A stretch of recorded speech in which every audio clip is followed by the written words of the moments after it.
لکه یو بادشاہ تا نجومیانو ویلی چې ته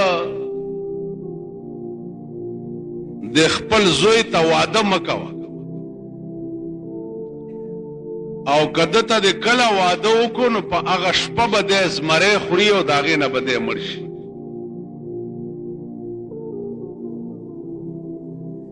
ډېره موده بادشاه په دې سوچ کې او زوی ته واده نه کړ. آخر الامر سوچ وکړو چې زه بادشاه یم،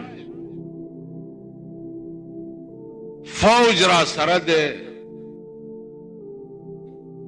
اسباب د جنگ را سره دي، توپې را سره دي، اخر د زمری به راځي په کومه؟ واده شروع کو او د تمام خار نه غیر چاپیر فوج درولې.